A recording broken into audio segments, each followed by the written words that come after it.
Welcome back. In this net-savvy age, almost everyone needs a high-speed connection, and the customer has plenty to choose from: Reliance Net Connect, Tata Photon to MTS Blaze. Most data card operators promise speed of 3.1 Mbps. Our reporter Sudarshan tries to find out if customers really get the speed promised. We wish to clarify that some of the visuals used in the story are for an illustrative purpose only and do not necessarily imply deficiency of service with regard to any of the brands shown.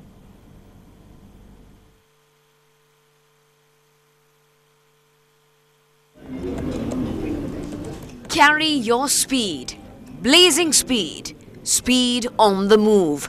Taglines used by data operators to attract customers. And that promised speed is up to 3.1 Mbps. But is that what we get?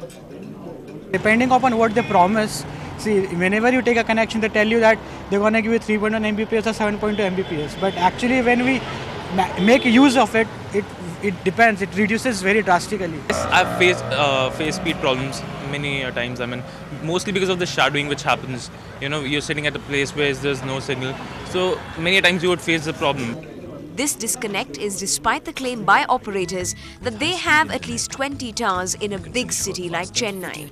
Moreover, some operators also provide an option to check the speed. The second fastest growing CDMA. Forget about the peak speeds, which is what I was referring to a little bit earlier, which is 3.1 Mbps or 7.2 or 14.6. That happens if you are the only subscriber sitting under the tower. So what's the catch? You should read the fine print. It is technically up to 3.1 Mbps. So in the most optimal situation, you can get 3.1 Mbps is what we promise. India is the one with the least amount of internet penetration. So less than 10% of the population has access to internet. And even more so, only 3.5% of the population has wireline access. Today, when countries like USA, China and UK talk about 4G and see live television on internet without that painful buffering, data card users in India still have to complain about not getting the internet speed of even 3.2 Mbps. In Chennai with Sudarshan Kumar, Evelyn Matthew for NDTV Hindu. Moving on, starting today, there are no exports at the Chennai Port Trust for 4 days. This comes as an option to regulate inflow and outflow of containers. In the move, vessel operations will be halted today and tomorrow. Various stakeholders have decided to bring back normality at both container terminals in the harbour through this decision. Orders have been passed to stop issuing Form 13 to evacuate about 2,500 TEUs per day. The situation has not improved much in the past few months, though the shipping minister had given directions for opening more gates for longer duration. This is the first time that vessel operations are being stopped. Who will be the BJP's prime ministerial candidate in 2014? Is LK Advani still a contender?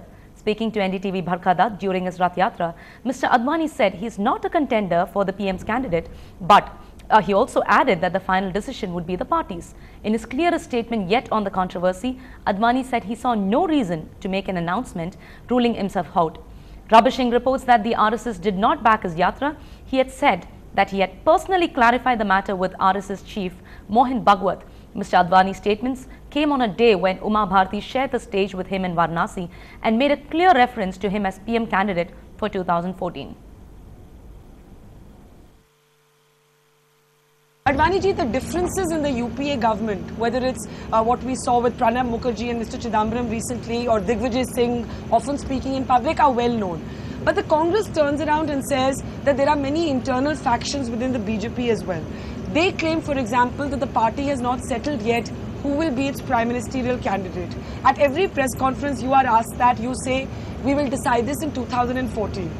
Do you see yourself as somebody who would be a contender for the prime ministerial post in 2014? I'm not a contender for the prime ministerial post. In fact, even in 2009, when the party said that you are to be the prime ministerial candidate, I was not a contender. In fact, my party's own displeasure with me had started just a few months before that. And yet I was chosen. And I did not say no, I'm not a contender. But at the same time, if people say that you must say that I will not become Prime Minister. I see no reason. So you're saying if the party wants you to be a candidate, you will be. Only because but therefore it is that when I saw in the newspapers that the RSS is not happy with the announcement of my yatra.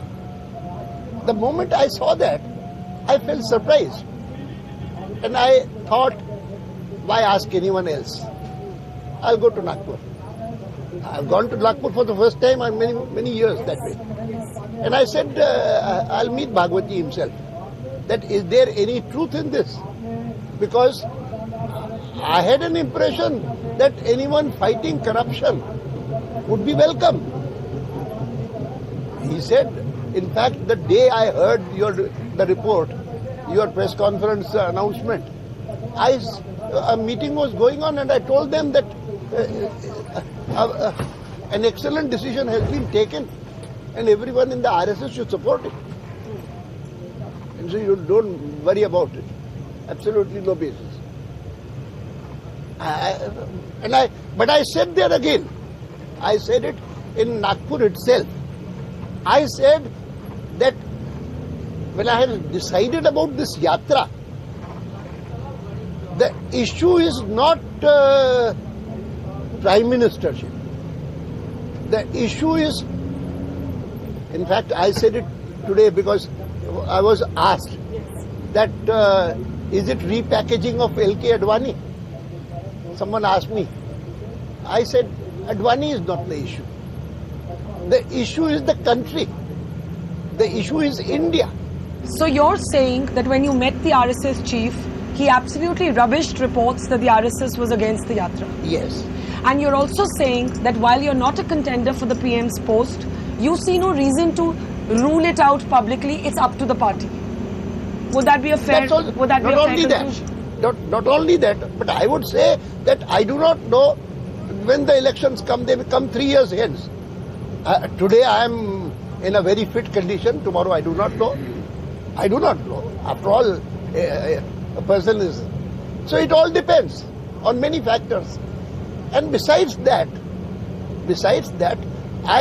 when I say that we have very many leaders in the party who can fit the bill, who can do justice to that job. I'm not saying it just as rhetoric or a matter of it is that. See how well the leaders in the two houses are conducting themselves. In the Uphaar tragedy, the Supreme Court has reduced the compensation awarded to families of the 1997 Uphaar tragedy victims. Compensation for victims who died about 20 years age has been reduced from 18 lakhs to rupees 10 lakhs. Compensation for victims who died and were below the age of 20 has been reduced from 10 lakhs to rupees 7.5 lakhs. The Uphaar owners, Ansals, will now pay 85% of the total compensation and not 55% as decided earlier. The court said that any of the victims' families who are not happy can file an appeal in court. What follows is an outcome of our NDTV Hindu campaign, Save Our Pavements. Today, we bring you the dilapidated state of sidewalks in Roypata. Stay tuned.